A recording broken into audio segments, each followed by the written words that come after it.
So no shit, here I am. Let me pull this closer. So if you happen to watch the D&D stream last week, or the one I recorded from last week, labeled as the first stream, I think, then you would have seen that we added 2 new players to our campaign. Not that you would be familiar with anybody who was playing before then.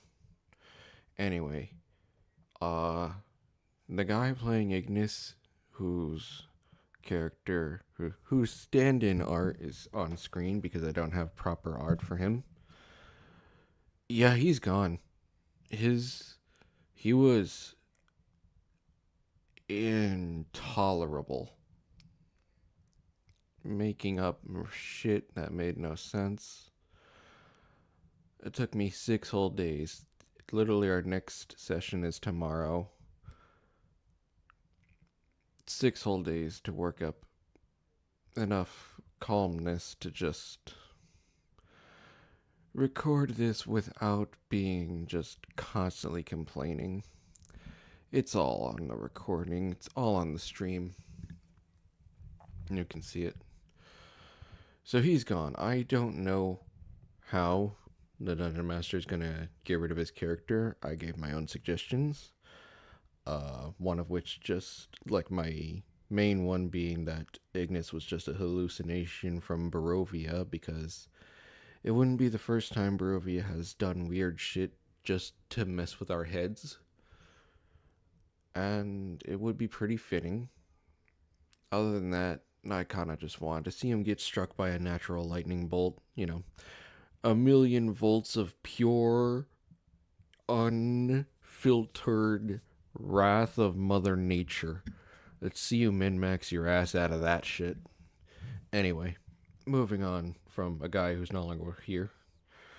So Xylarith is still sticking around. He was cool. All right, he was very patient. Like, he didn't say nothing about Ignis or the rest of our stupidity until afterwards, of course. Like, all of the rest of us got together in a voice call and just agreed Ignis's player was unacceptable. Xylarith, he was cool. Um,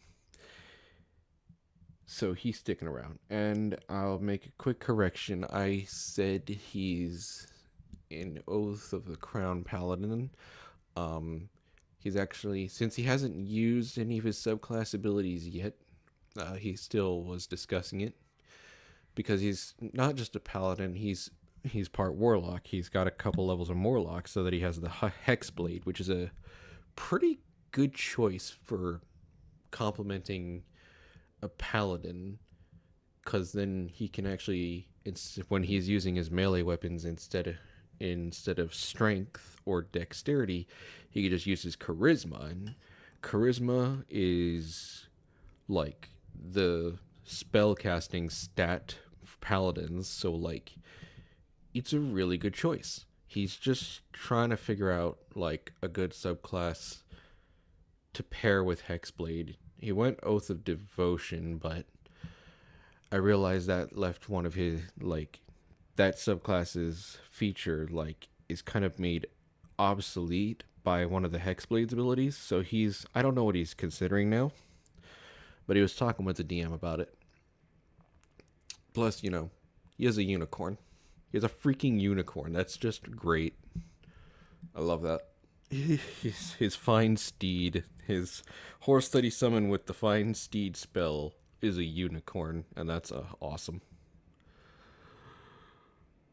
All right, so just 5 minutes. Yeah, that's all there was to really go over. Uh, I'm not gonna be doing a bunch of these little updates. This was just because of what happened with Ignis. So next stream will go a lot smoother. We won't have Ignis. We're at the town we wanted to go to finally, after ruining a wizard's tower,